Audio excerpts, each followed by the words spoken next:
말씀의 제목은 거룩한 습관, 순종이라고 하는 제목으로 여러분과 같이 은혜를 나누고자 합니다. 순종이라고 하는 말은 참으로 기독교 신앙에서 우리가 많이 듣는 말이죠. 너무나도 중요한 그런 의미를 갖고 있습니다. 그리고 우리 삶의 자리 일반인들에게 있어서도 순종은 대단히 필요합니다. 톨스토이라고 하는 작가를 여러분들 잘 아실 것입니다. 이분은 대단한 분이죠. 그러나 이분에게도 어린 시절에는 단점이 참 많았습니다.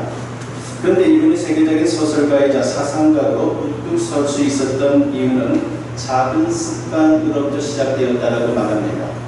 매일같이 일기 쓰는 습관이 그에게 있었던 것이죠. 톨스토이는 어려서부터 쓰기 시작한 일기를 무려 63년 동안 하루도 빠지지 않고 썼습니다. 일기를 쓰면서 자신을 돌아보게 되었고 사색의 깊이를 더하게 되었습니다. 바로 이 일기 쓰는 습관이 톨스토이를 세상을 흔드는 위대한 사람으로 만들었던 것입니다. 그렇습니다. 좋은 습관이라고 하는 것은요, 성공적인 인생을 만드는 힘이 있습니다. 이것은 우리 신앙생활에도 마찬가지입니다. 성공적인 신앙생활을 하는 사람들에게는 한 가지 공통점이 있습니다. 거룩한 습관을 가지고 있고 거룩한 습관을 평생 지킨다는 겁니다. 그래서 거룩한 습관이 성공적인 신앙생활을 만든다고 말할 수가 있습니다. 오늘 본문을 보면요, 그리스도인이 반드시 길러야 할 거룩한 습관 가운데 하나를 말씀하고 있습니다. 그것은 바로 순종입니다. 본문 16절 말씀에 보면 너희 자신을 종으로 내주어 누구에게 순종하든지 그 순종함을 받는 자의 종이 되는 줄을 너희가 알지 못하느냐. 혹은 죄의 종으로 사망에 이르고 혹은 순종의 종으로 의에 이르느니라고 했습니다. 우리가 그리스도인이 되느냐 아니면 비그리스도인이 되느냐는 한마디로 순종에 달려있다는 것입니다. 죄에 순종하게 되면요, 죄의 종이 되어서 비그리스도인이 되는 것이고 의에 순종하면 의의 종이 되어서 그리스도인이 되는 것입니다. 이어서 본문 17절과 18절에 보면 하나님께 감사하리로다. 너희가 본래 죄의 종이더니 너희에게 전하여 준 바 교훈의 본을 마음으로 순종하여 죄로부터 해방되어 의에게 종이 되었느니라고 했습니다. 우리는 본래 죄의 종이었지만 말씀에 순종하여 의의 종이 되었다는 것이죠. 그렇습니다.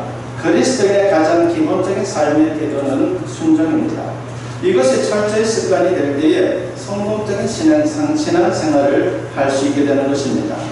그래서 사도 바울은 빌립보서 2장 12절에서 이런 말씀을 합니다. 그러므로 나의 사랑하는 자들아, 너희가 나 있을 때뿐 아니라 더욱 지금 나 없을 때에도 항상 복종하여 두렵고 떨림으로 너희 구원을 이루라고 했습니다.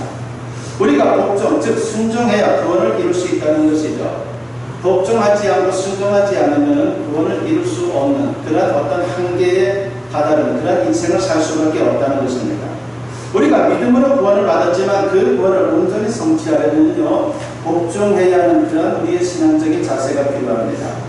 군인이 되려면 가장 기본이 되는 것이 복종 훈련인 것처럼 그리스도인들이 그리스도인다운 그리스도인이 되려면 가장 기본이 되는 것이 복종 훈련, 순종 훈련인 것입니다. 그러므로 복종이 철저히 습관이 되도록 훈련하는 것이 우리에게 대단히 필요합니다. 그러면서 사도 바울은 빌립보서 2장 8절에서 이런 말씀을 합니다. 사람의 모양으로 나타나사 자기를 낮추시고 죽기까지 복종하셨으니 곧 십자가에 죽으심이라 그랬습니다. 예수님께서 철저히 복종하는 삶을 사셨을 뿐만이 아니라 예수님께서 십자가에 죽으신 것도 복종, 즉 순종 때문이다라고 말씀을 합니다. 그러니까 바울은 예수님께서 그리스도로서 성공적인 사명을 감당하신 가장 기본적인 원인이 복종 때문이었다라고 말씀을 하고 있습니다.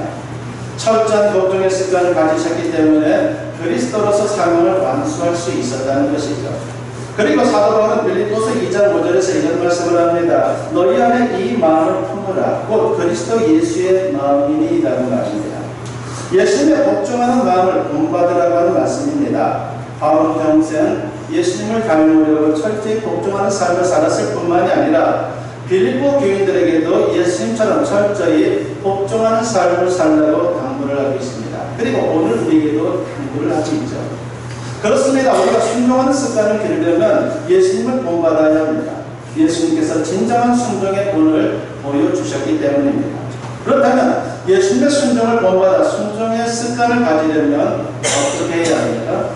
오늘 세 가지를 같이 한번 생각해 보고자 합니다. 첫째는 하나님의 뜻을 찾아야 되는 거예요. 하나님의 뜻을 모르면요, 우리가 순종할 수가 없는 것이죠. 대부분의 성도들은 하나님의 뜻에 순종해야 한다는 것에 대해서 너무나도 잘 압니다. 그래서 순종할 마음을 가지고 있습니다. 그런데 문제는 순종해야 할 하나님의 뜻이 무엇인지를 잘 모른다는 겁니다. 그래서 결국 순종을 포기하는 경우가 얼마나 많은지 모릅니다. 요한복음 17장 1절과 2절에서 이런 말씀을 합니다. 예수께서 이 말씀을 하시고 눈을 들어 하늘을 우러러 이르시되 아버지여 때가 이르렀사오니 아들을 영화롭게 하사 아들로 아버지를 영화롭게 하게 하옵소서. 아버지께서 아들에게 주신 모든 사람에게 영생을 주게 하시려고 만민을 다스리는 권세를 아들에게 주셨으는 이로소이다 라고 했습니다. 예수님께서 아버지 하나님께 기도하는 장면입니다. 내용 가운데 예수님은 때가 이르렀다는 것을 아셨습니다. 그리고 아버지께서 당신께 모든 사람에게 영생을 주려고 만민을 다스리는 권세를 주셨다는 것도 아셨습니다. 그러니까 예수님은 아버지의 뜻을 너무나도 잘 알고 계셨다는 것이죠. 아버지의 뜻을 잘 알고 계셨기에 순종하려고 할 때에 예수님은 주저하지 않았습니다. 그러나 우리는 다릅니다. 순종하려고 해도 하나님의 뜻, 아버지의 뜻을 잘 모를 때가 있어요. 무엇을 순종해야 할지 모릅니다. 그래서 순종이 힘든 것입니다. 그렇기 때문에 순종의 습관을 기르려고 할 때 먼저 해야 할 일은 하나님의 뜻을 찾는 습관을 우리가 갖는 거예요. 하나님의 뜻이 무엇인지, 하나님이 어떤 계획을 갖고 계신지 먼저 그것을 찾는 우리의 준비, 그리고 그러한 습관이 우리에게 필요한 겁니다. 마태복음 7장 7절에서 예수님께서 이런 말씀을 하십니다. 구하라 그리하면 너에게 주실 것이요 찾으라 그리하면 찾아낼 것이요 문을 두드리라 그리하면 너에게 열릴 것이니라고 했습니다. 이 말씀 그대로 우리가 하나님의 뜻을 구하면 하나님께서 알게 해주신다는 겁니다. 그래서 우리가 하나님의 뜻을 찾으면 찾아낼 수 있다는 것입니다. 사무엘상 23장을 보게 되면요, 다윗이 그일라를 구하는 이야기가 나옵니다. 먼저 다윗이 블레셋이 그일라를 공격해서 파장마당을 탈취했다는 소식을 듣게 됩니다. 다윗은 바로 하나님의 뜻을 찾게 됩니다. 과연 하나님이 어떤 계획을 갖고 계신지, 하나님의 뜻은 무엇인지 이 상황에서, 그래서 하나님의 뜻을 찾게 되죠. 사무엘상 23장 2절에 보면은 이에 다윗이 여호와께 묻자와 이르되 했습니다. 다윗은 하나님의 뜻을 알고자 했습니다. 그러자 하나님께서 다윗에게 블레셋을 쳐서 그일라를 구원하라고 말씀을 합니다. 그런데 다윗을 따르는 사람들이 어떻게 합니까? 반대를 합니다. 자기들이 지금 블레셋을 공격할 형편이 아니다라고 하는 겁니다. 우리에게 힘이 없다는 것입니다. 그러자 다윗은 다시 확인하고자 하나님의 뜻을 묻게 됩니다. 사무엘상 23장 4절에 보면 다윗이 여호와께 다시 묻자온대라고 했습니다. 다윗이 다시 물었다는 것이죠. 이번에도 하나님께서 그일라로 가라고 말씀을 합니다. 다윗이 이렇게 하나님의 뜻을 알고 난 뒤에 그일라로 가서 블레셋을 물리치고 그일라를 구원했습니다. 그러므로 성도는 이사할 때 미신적인 방법을 의지하지 말아야 합니다. 우리가 얼마나 이런 일들이 많아요. 교회를 다닌다고 하면서 예수님을 믿는다고 하면서 이사하는 날을 참으로 어떻게 보면 미신적인 방법으로 찾는 그런 분들이 있습니다. 점치는 사람에게 가서 손 없는 날을 받아서 이사하는 그런 행동을 하지 말아야 합니다. 우리는 미신적인 방법을 의지해서도 안 되고 비기독교적인 방법을 의지해서도 안 되고 또 자신의 감정을 따라 어떤 일을 결정해서도 안 됩니다. 어떤 사람이 다이어트를 하기로 결정하고 차를 운전하게 되었습니다. 그런데 운전하고 갔는데 도넛 파는 집이 딱 보이는 거예요. 이분이 도넛을 굉장히 좋아하는 분이에요. 그래서 기도했습니다. 주여, 오늘 내가 도넛을 먹는 것이 하나님의 뜻이 아니라면 도넛 가게 주차장에 빈 공간이 없게 하여 주옵소서라고 그렇게 기도를 했습니다. 그렇게 기도했는데 정말 주차장 쪽으로 딱 가보니까는 빈 공간이 없는 거예요. 그래서 이분이 그냥 지나쳤습니다. 그런데 이분이 30분 뒤에 입에 도넛을 가득 물고 있었습니다. 그리고는 기도합니다. 주여 감사합니다. 이 건물을 9번 돌았더니 드디어 9번 만에 주차장에 빈자리 하나를 발견했습니다. 하나님이 저를 축복하셔서 도넛을 먹게 하심을 이제야 알게 되었습니다. 나도 그렇게 감사의 기도를 드리는 겁니다. 하나님의 인도하심을 구할 때 자기 욕심을 따라 구해서는 안 됩니다. 또 어떤 사람은 이사 갈 때 주여 내가 이사를 갈까요 말까요 그렇게 하면서 성경을 딱 펼쳐보니까 마게도냐 사람들이 이리로 와서 우리를 도우라고 하는 그런 말씀이 사도행전에 딱 나타나는 겁니다. 그래서 이사를 갔다는 이야기가 있습니다. 무슨 뽑기 하듯이 성경을 딱 펼쳐가지고 나오는 대로 이제 자기가 가겠다 이렇게 결정하겠다고 했는데 마게도냐 사람들이 나오는 것이죠. 그래서 우리에게 오라 하니까 이사 가라고 주님이 말씀하는구나 라고 그렇게 생각해서 이사를 갔습니다. 성경을 펼쳐보았다고 해서 이것이 올바른 신앙적인 결정이다라고 말할 수는 없는 것이죠. 이 또한 미신적인 방법이에요.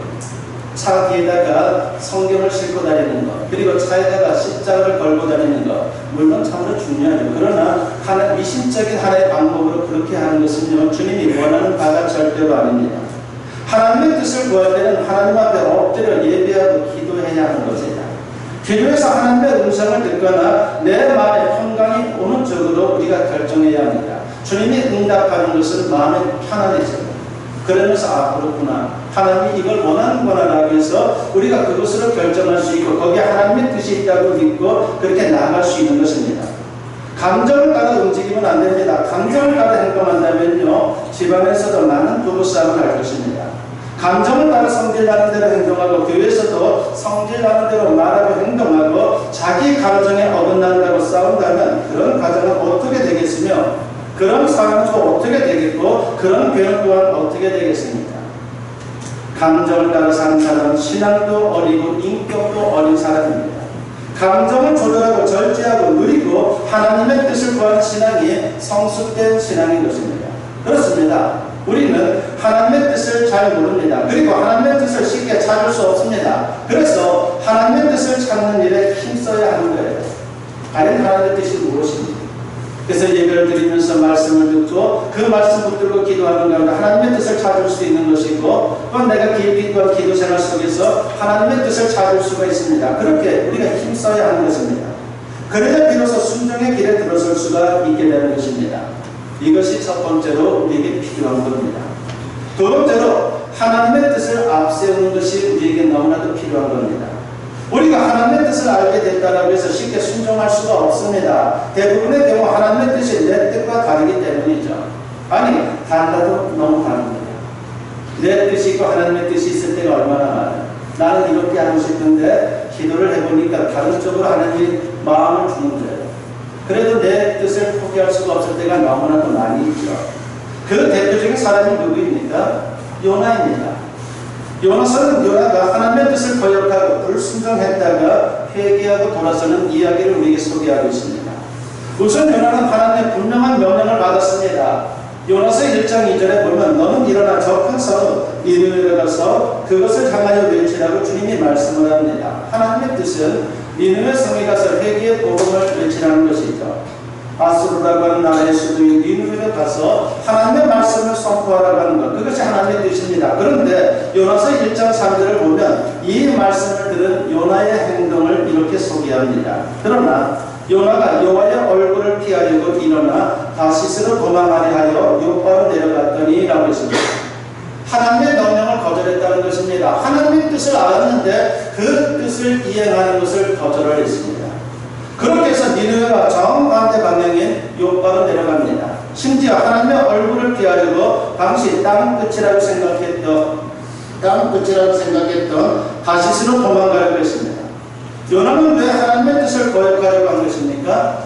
한마디로 말하면요, 자기 뜻과 너무나도 다르기 때문이에요.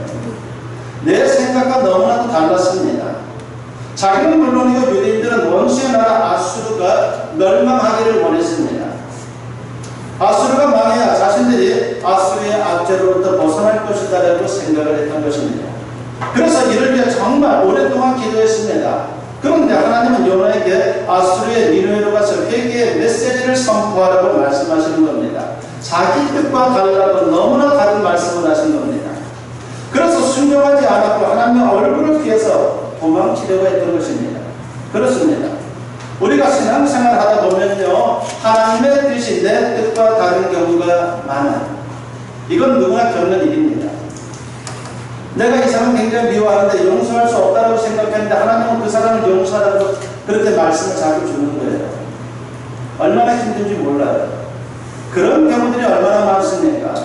하나님의 뜻을 알았는데 내가 원치 않는 것일 때가 너무나도 많아요. 그래서 순종하지 않을 때가 굉장히 많습니다. 그렇기 때문에 순종하는 습관을 기르기 위해서는 내 뜻을 내려놓고 하나님의 뜻을 앞세우는 훈련을 해야 되는 거예요. 그러나 힘들지만 그것을 내 뜻을 내려놓고 하나님의 뜻을 앞세우려고 하면 하나님이 도와주십니다. 할 수 있도록 말입니다. 내 힘으로는 못하지만 하나님이 도와주기 때문에 가능한 겁니다. 좋은 자동차는 운전자가 작동하는 대로 움직여지는 자동차가 좋은 자동차이죠. 삐까뻔쩍한 차가 좋기도 하겠지만 사실 진짜 좋은 거는요, 운전하는 사람이 원하는 대로 움직이는 자동차가 가장 좋은 자동차입니다. 가속기를 밟으면 달리고 브레이크를 밟으면 멈추고 핸들을 틀면 방향을 바꾸는 자동차가 좋은 자동차입니다. 그런데 가속기를 밟았는데도 달리지 않는다면 고장난 자동차입니다. 브레이크를 밟았는데도 멈추지 않는다면 운행을 중단해야 합니다. 핸들을 틀어도 방향을 바꿀 수 없는 자동차라면 정비 공장에 들어가서 고쳐야 합니다. 자기 뜻이 강한 사람은 운전사의 조정을 받지 않는 고장난 자동차와 같은 거예요. 자기 뜻이 강하기 때문에 인생의 주인 되시는 하나님의 조정대로 움직이지를 않습니다. 요나가 그랬습니다. 이 점에서도 예수님은 우리에게 좋은 본을 보여주십니다. 마태복음 26장 36절 이하를 보게 되면요, 겟세마네 동산의 기도 이야기가 나오죠. 예수님께서 십자가의 고난의 길을 걷기 직전입니다. 예수님께서 기도장에서 몇몇 제자들에게 당신의 속마음을 털어놓으셨습니다. 정말 이례적인 일이에요. 얼마나 힘이 드셨으면 이렇게 하셨을까? 라고 그런 생각을 해봅니다. 마태복음 26장 37절과 38절에 보면 베드로와 세베대의 두 아들을 데리고 가실새 고민하고 슬퍼하사 이에 말씀하시되 내 마음이 매우 고민하여 죽게 되었으니 너희는 여기 머물러 나와 함께 깨어 있으라 하시고 라고 했습니다. 예수님께서 고민하시고 슬퍼하셨습니다. 심지어 고민 때문에 죽을 지경이다라고 말씀을 합니다. 도대체 무엇이 예수님을 이토록 힘들게 한 것입니까? 그 답을 39절에서 발견할 수가 있죠. 조금 나아가서 얼굴을 땅에 대시고 엎드려 기도하여 이르시되 내 아버지여 만일 할만하시거든 이 잔을 내게서 지나가게 하옵소서라고 했습니다. 십자가의 고난을 피하게 해달라는 겁니다. 그러니까 예수님은 아버지 하나님의 뜻이 십자가의 고난을 받는 것이라고 하는 것을 아셨습니다. 그러나 예수님은 당신의 그 뜻이 있었는데 그것은 십자가의 고난을 피하는 거예요. 제발 이 십자가는 짊어지기 싫다는 거죠. 너무 힘들다는 생각이 들었습니다. 그렇습니다. 예수님의 고민이 이것이었습니다. 하나님의 뜻과 당신의 뜻이 너무나도 달랐습니다. 하나님의 뜻을 거역할 수도 없고 그렇다고 당신의 뜻을 꺾기는 너무나도 힘들고 그래서 고민이 되었습니다. 그러나 예수님은 기도 가운데 이 문제를 해결하십니다. 마태복음 26장 39절 하반절에 보면 그러나 나의 원대로 마시옵고 아버지의 원대로 하옵소서라고 했습니다. 결국 아버지 하나님의 뜻을 앞서게 됩니다. 우리가 순종하려면 예수님처럼 하나님 아버지의 뜻을 앞세워야 하는 거예요. 힘들지만 내가 그 뜻을 앞세우려고 할 때에 우리에게 힘을 주시고 그 길을 걸어갈 수 있도록 주님이 이끌게 된다는 겁니다. 그래서 놀라운 결과의 자리에 이르게 되는 거예요. 나도 살고 세상도 살리고 우리 가정도 살리는 놀라운 역사를 그 가운데 만들어내는 것입니다. 내 뜻을 내려놓고 아버지의 뜻을 앞세워서 진정 하나님께 온전한 순종을 통해 주님의 놀라운 역사를 체험할 수 있는 우리 모두가 되었으면 합니다. 세 번째로 우리가 생각해보고자 하는 것은 하나님의 뜻을 지켜야 하는 거예요. 아는 것이 중요한 게 아니에요. 물론 앞에서 다 말씀드렸지만 하나님의 뜻을 지키는 것이 너무나도 소중합니다. 우리가 하나님의 뜻을 깨닫고 하나님의 뜻을 앞세우더라도 끝까지 순종하는 것이 쉽지가 않습니다. 잠깐은 할 수가 있지만 끝까지 하는 것이 쉽지가 않아요. 왜냐하면 하나님의 뜻을 끝까지 순종하려면 우리가 고난을 겪을 수도 있습니다. 출애굽기 15장 이하를 보게 되면요, 이스라엘 백성들의 출애굽 여정이 소개되고 있죠. 저들이 하나님의 명령을 따라 순종하여 애굽에서 나왔습니다. 그런데 제일 먼저 저들이 만난 것은 사람이 도저히 건널 수 없는 홍해 바다였습니다.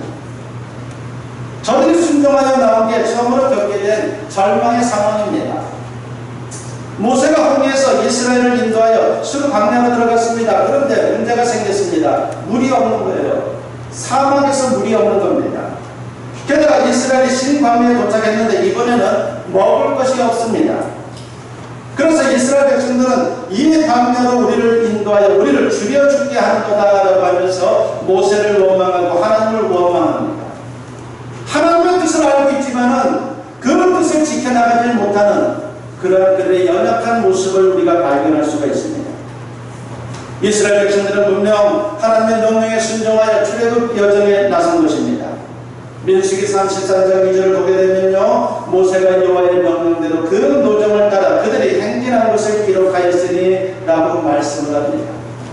그런데 저들이 순종한 결과 그들에게 돌아온 것은 엄청난 고난이었습니다. 저들이 하나님 말씀에 순종하다가 죽음과도 같은 고난을 당하고 있는 겁니다. 그러면 하나님은 왜 순종하는 이스라엘 백성들에게 고난을 주신 것입니까? 저들이 더 이상 애굽에 있지 않고 광야로 나왔기 때문입니다. 애굽에서 우상을 숭배하고 죄 가운데 거할 때는 이런 고난을 받을 이유가 없었습니다. 그러나 우상 숭배를 끊고 죄의 길을 떠났기에 이런 고난을 받게 된 것입니다.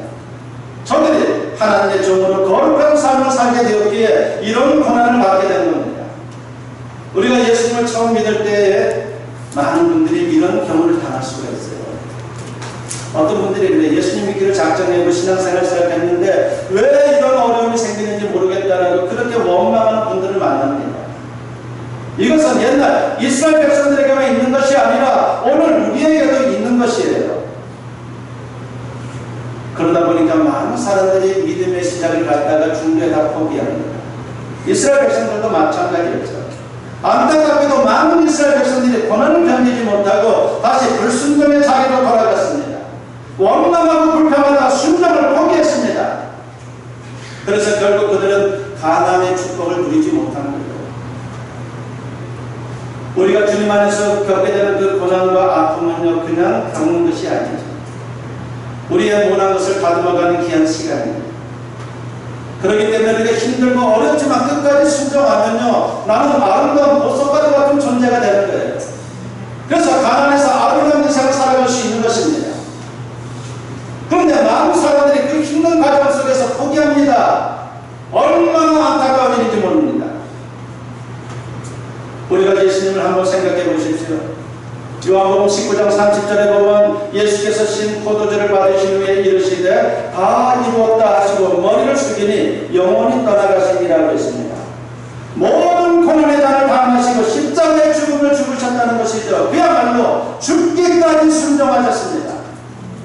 그렇습니다. 진정한 순종은 마지막까지 이어져야 하는 겁니다. 우리가 이 땅에서 삶이 전부가 아니에요. 이 땅은 잠깐입니다. 힘들고 어려운 여정이 될지 모르지만 우리의 대부분의 참 엄청난 시간은 천국에서 살아가는 거예요. 그 천국까지 가기 위해서는 우리가 순종하는 것이 너무나도 필요한 것이고 끝까지 순종을 해야 하는 것입니다. 그야말로 주님은 죽기까지 순종하심으로 우리에게 분명히 말씀합니다. 너희도 죽기까지 순종하라고 말입니다. 그렇습니다. 진정한 순종은 마지막까지 이어져야 합니다. 그래서 순종의 끝에서 우리도 예수님처럼 다 이루었다라고 외칠 수 있는 하나님의 사람들이 되어야 합니다.